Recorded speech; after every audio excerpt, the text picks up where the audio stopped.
Alvíceras, alvíceras. Bem-vindos a mais um vídeo do nosso curso de Introdução ao Estudo do Grego do Novo Testamento. Aliás, já estou falando besteira, ao estudo do Novo Testamento grego. Já expliquei a diferença no primeiro e no segundo vídeos do nosso curso. Muito bem, no vídeo de hoje, que será bem curto, assim espero, nós veremos um tipo de erro relativamente comum na história da transmissão do texto grego, até chegar, claro, nas traduções vernaculares, entre as quais as de língua portuguesa, essas que temos nas nossas estantes. Muito bem, que erro é esse? É o erro que ocorre, ou ocorria, não ocorre mais, mas ocorria, quando o copista ele pegava o texto, né, para poder copiar de um texto, para um outro local. Ele então pegava, digamos, o texto que ele tinha em mão, que era o alvo da sua cópia, né, e não necessariamente um texto original, e ele então queria fazer uma cópia desse texto num outro folho, ou num outro pergaminho, ou papiro, etc. Então ele pegava o texto e ficava olhando aqui e copiando aqui. Olhava aqui, copiava aqui. Só que o que acontece? Lá pelos idos do começo do primeiro milênio, a língua grega, assim como muitas outras línguas, o próprio hebraico também, mais antigo, essa língua ela era escrita de maneira contínua. Não havia espaços, né? Hoje você digita uma palavra, escreve uma palavra, dá um espaço, coloca outra palavra, dá um espaço e assim vai. Não é assim? Pois é, só que naquela época não. A língua grega ela era escrita de maneira que não havia espaços. Então, uma palavra, quando terminava, emendava na segunda palavra, que quando terminava, por sua vez, emendava numa terceira palavra, e assim até o final da linha. Depois abaixava-se para a linha de baixo. E aí começava-se novamente, uma palavra após a outra, sem espaços entre elas. Então, hoje o leitor moderno, se olhar um texto desse, vai se deparar e vai tomar um susto, porque ele não vai conseguir identificar onde termina e onde começa essa ou aquela palavra. Até mesmo para o estudioso da língua grega antiga, da língua grega koiné, não é fácil, porque eu que sou um professor de grego, koiné, grego antigo e tal, eu não aprendi isso na faculdade. Ninguém aprende na faculdade a ler textos em escrita contínua, ok? E aí, então, era justamente esse o desafio que o copista sagrado tinha diante de si. Ele tinha lá uma linha com várias letrinhas em grego, e ele tinha que, pela experiência dele, saber discernir onde começava e onde terminava esta ou aquela palavra. Se ele cometesse um deslize, e dessa maneira era muito fácil que ele cometesse, era muito fácil ele cometer, ele poderia traduzir, aliás, traduziria certamente errado aquela frase, aquela expressão. E é exatamente isso que notam, né, que destacam os autores do livro Introdução, o texto do Novo Testamento, Kurt e Barbara Alland, né, o casal Alland. E nesse texto, nesse livro, na página 289, eu estou lendo a edição da SBB, eles vão destacar, eles vão discutir casos selecionados de problemas de tradução no Novo Testamento. E hoje eu vou trazer para vocês exatamente um exemplo disso que eu acabei de falar, desse tipo de erro que eu acabei de falar. A saber, Evangelho de Marcos, capítulo 10, versículo 40. Vamos então abrir aspas para os autores Kurt e Barbara Alland. Como se pode ver a partir de várias fotos ilustrativas, os manuscritos mais antigos foram produzidos em scriptio continua, ou seja, as letras maiúsculas aparecem aglutinadas uma após a outra, sem separação entre as palavras e as frases. Então veja, essa escrita contínua, no latim scriptio continua, ela, no caso aqui, que nós temos em tela, aí na esquerda do seu vídeo, nós temos letras maiúsculas, por isso se chama escrita maiúscula, né, que era a escrita comum dos manuscritos chamados códices, que em português significa códigos. Então, esses códices, né, que em latim é codex, esses códices eram escritos, em sua maior parte, com letra maiúscula e com essa escrita contínua, scriptio continua, ok? Sem espaços entre as palavras. Apenas raramente encontram-se auxílios para os leitores. Em Marcos 10:40, a frase final da perícope em que os filhos de Zebedeu pedem para sentarem respectivamente à direita e à esquerda de Jesus, a recusa dessa proposta por parte de Jesus aparece nos manuscritos unciais, mais ou menos como segue. Aí você vê aí, vou tentar dar um zoom para você notar, não sei se eu vou conseguir, aí, olha só que coisa interessante. Você consegue ler essa frase? É um versículo, é o versículo 40 de Marcos 10. Tenta ler aí. Eu, que sou professor de grego, tenho muita dificuldade. Eu tenho que parar algum tempo para ir separando as palavras. Eu consigo ler, mas eu não consigo ler com a mesma fluidez, né, de uma leitura de um texto em grego que já vem lá com seus espacinhos bonitinhos, tudo certinho. Muito bem. Essa então é a dificuldade, né? E o escritor ele tinha que identificar cada palavra. Eu deixei ali em verde, eu marquei ali com marca-texto verde, tá vendo só essa palavrinha aí que eu coloquei bem no centro do vídeo? Vamos lá, eu vou pelo menos identificar para vocês o que cada traço desse aí, cada caractere desse aí significa. Não vou traduzir tudo, até porque é só a gente ler o versículo 40. Aliás, eu vou até fazer isso primeiro. Eu vou ler o versículo 40, depois eu volto nessa palavra que eu marquei aí com o marca-texto. Vamos ler o versículo 40. À direita do seu vídeo, na tradução brasileira de 2010, você lê o seguinte: mas o tomar assento à minha direita ou à minha esquerda não me pertence concedê-lo, porém será isso concedido àqueles para quem está destinado. Muito bem, isso é Jesus falando para os filhos de Zebedeu, que haviam perguntado a ele se por acaso não poderia ali escolher, ou permitir, aliás, que um deles se sentasse à direita e o outro à esquerda, coisa e tal. Aí Jesus dá essa resposta aí: mas o tomar assento à minha direita ou à minha esquerda não me pertence concedê-lo, porém será isso concedido. Agora preste atenção no final do versículo, que é o que eu quero destacar. Mas isso será concedido àqueles para quem está destinado. Aqueles para quem está destinado. Foco aí no pronome aqueles. Para aqueles a quem está destinado.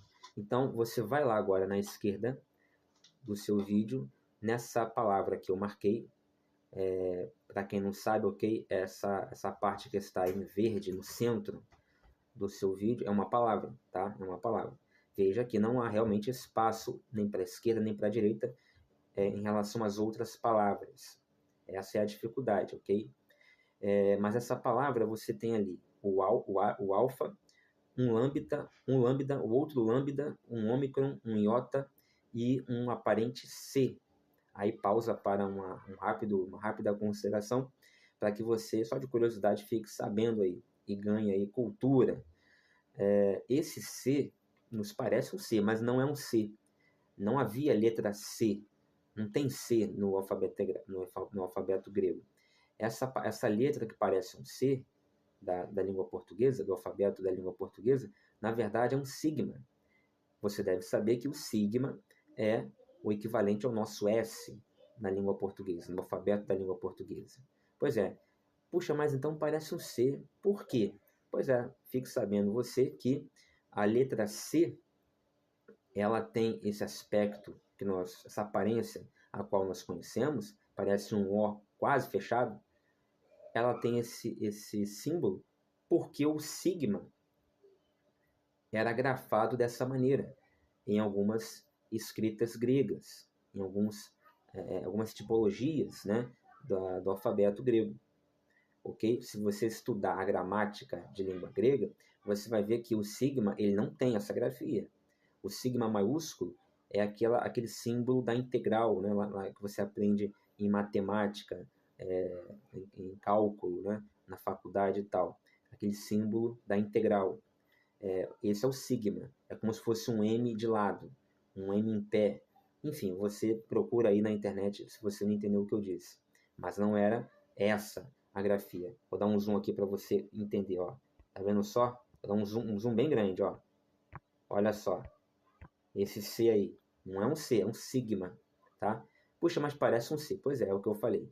É um sigma, porque o sigma ele era escrito dessa maneira às vezes, tá?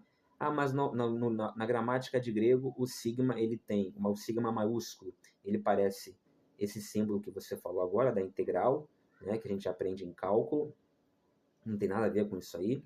Ele é tipo um M, só que em pé. Ele é tipo assim um M em pé. E o sigma minúsculo parece um S mesmo, ou então ele é uma bolinha, assim, com um tracinho em cima. Não tem nada a ver com isso. Pois é. Então, isso é só para você entender, para você aprender que estudar a gramática da língua grega é muito útil. E não é o objetivo deste curso aqui, apesar de que já estudamos também no módulo da gramática, de gramática, estudamos um pouco da língua, da gramática grega. Mas no que tange à leitura de textos, ainda mais de textos bíblicos, né, de textos sagrados em grego, sobretudo o bizantino, é muito também importante que você não apenas conheça a gramática do grego, como também você adquira esse conhecimento que eu estou proporcionando aqui, mas eu não sou o único, mas desta maneira especial e ampliada e bem elaborada que eu estou fazendo na internet, eu sou o único a fazer isso, porque você aprende o ranço da coisa, como a gente costuma falar. Você pega o pulo do gato, é a experiência. Esse tipo de sigma aí, que parece um C, ele era muito comum, sobretudo nessa época aí, em muitos dos manuscritos gregos, trazem, a maioria deles trazem, ou traz, esse sigma parecendo com um C. E você tem que pegar essa habilidade de saber que esse aparente C, na verdade, é um sigma, ok? E você só conhece isso quando você aprende manuscritologia, né? Que é o que eu estou aqui também ensinando para vocês desde o começo. A gente vai um pouco na manuscritologia, aprende um pouco dos códices, os nomes, né? Aprende um pouco, por exemplo, desse conhecimento prático que você vê aí, né? Você, se não tivesse agora essa minha informação, você ia ter dificuldade de saber, primeiro, que esse extrato que eu botei aqui em verde, tá ok? Essa marcação aqui em verde com a caneta marca-texto que eu fiz é uma palavra. Você já tem dificuldade de saber que isso aí é uma palavra, né? Então você já delimitou agora, não, isso aqui é uma palavra. Segundo, você ia ter dificuldade de saber, de achar essa palavra no dicionário, porque você, se caso quisesse saber, você olhar, tá legal, uma palavra. Então vou lá no dicionário. Você no dicionário você não ia achar, né? Você até ia acabar achando, porque você é inteligente, você ia por associação, né? E por eliminação de possibilidades, você ia acabar achando essa palavra no dicionário, mas ia demorar muito. Por quê? Porque você ia procurar uma palavra que terminasse com C, mas não tem C. E você sabe que agora que não tinha, que não tem C na língua grega, e aí você fica se perguntando, mas que letra é essa? Agora você já sabe, e sempre que você se deparar com uma palavra dessa no manuscrito grego, caso você queira um dia pegar um manuscrito grego, ou o grego, enfim, um texto grego que use o grego, esse tipo de grego aí, você vai olhar esse C, que não é C, e vai, não, isso aqui já é um sigma, porque o professor Alan falou, tá? E detalhe, o nosso C, ele poderia até se parecer com capa, porque o som do nosso C é o som do capa, grego, é o K, né? Mas por que que o nosso C não se parece com o capa? Porque aí, para terminar aqui essa explicação e voltar para o que eu quero mostrar, porque o nosso C, ele propositalmente, ele teve a sua simbologia cunhada do sigma, desse sigma grego que você vê aí, por conta de um dos sons que ele produz, que é aquele som de S. Por exemplo, cereja, né? A gente sabe, né? Não é isso na língua portuguesa? Que o C tem dois sons, o som de C e o som de S.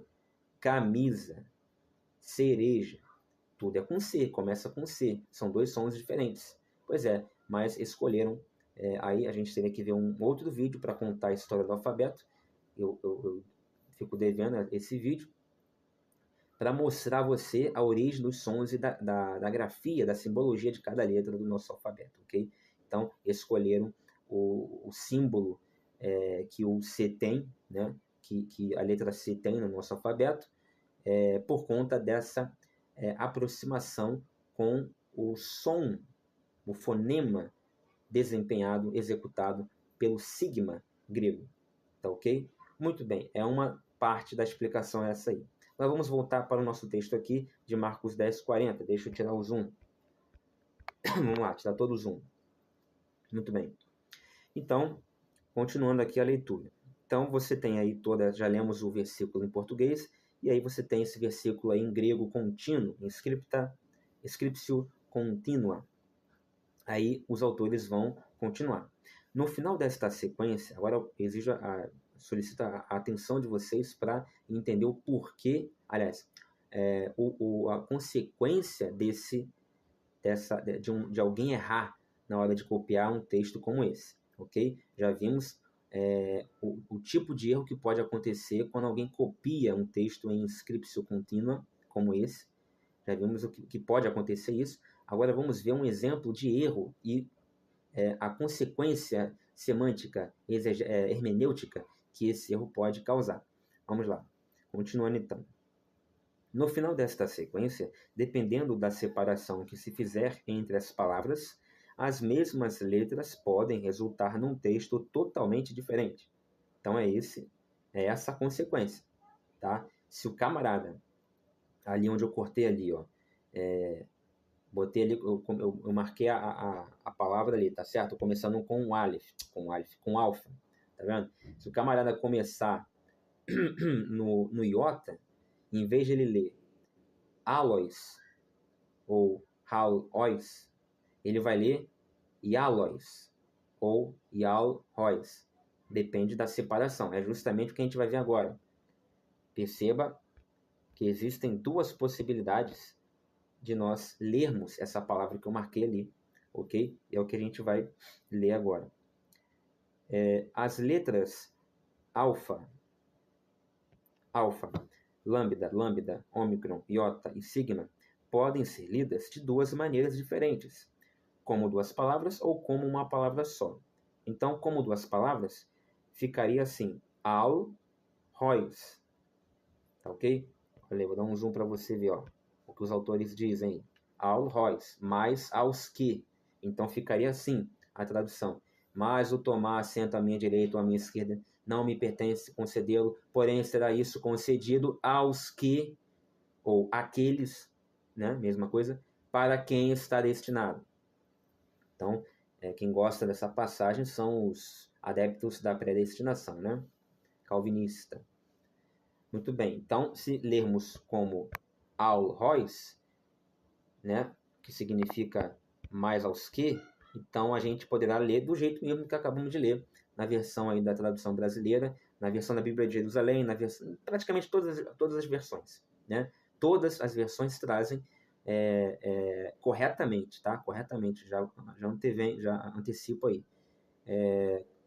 essa passagem, esse pronome, né?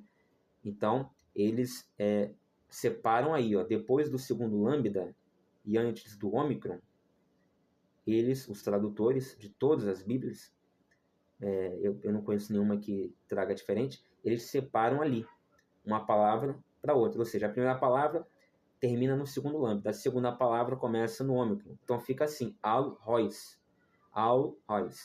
mais aos que. Né? Então, será isso concedido aos que, para quem está destinado. Muito bem. Mas tem uma outra possibilidade, que é o que? Você não separar. Você lê tudo como se fosse uma palavra só. E uma palavra que existe no grego. Ficaria alois, ou melhor, alois. Que significa o quê? Significa a outros. E aí, então, como é que você leria o versículo 40? Como é que você leria? Porém, será isso concedido a outros a quem está concedido. Então, veja, muda o significado, porque no primeiro, da primeira forma, ao rois, mas aos que, Jesus está dizendo, é uma interpretação que se faz, Jesus está dizendo que será sim concedido àqueles para quem está destinado sentar-se à direita ou à esquerda. E aí isso provavelmente aponta, Jesus provavelmente está se referindo aos próprios filhos de Zebedeu.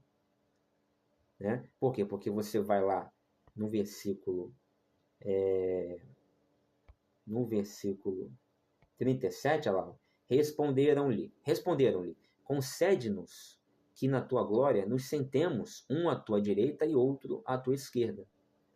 Tá? Então, provavelmente, Jesus, né, ele está se referindo mesmo aos filhos de Zebedeu, que será concedido a eles, né, porque está destinado a eles sentarem-se à direita e à esquerda dele, de Jesus. Por quê? Porque eles são salvos, porque eles são libertos por Cristo Jesus, como eu e você. Então, para nós também estaria, né, separado esse lugar, destinado esse lugar à direita e à esquerda do nosso Salvador, porque nós somos como os filhos de Zebedeu, somos também salvos.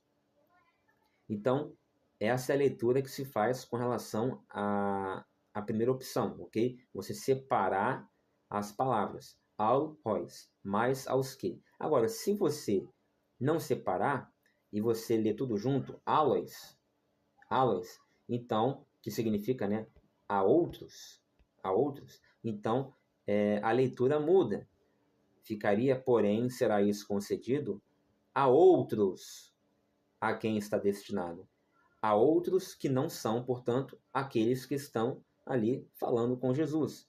Aqueles que pediram, que perguntaram, né, se seria possível eles se sentarem ao lado de Jesus. E aí ele vai, segundo essa leitura segunda, e diz: não, isso está destinado a outros. Não a vocês, a outros.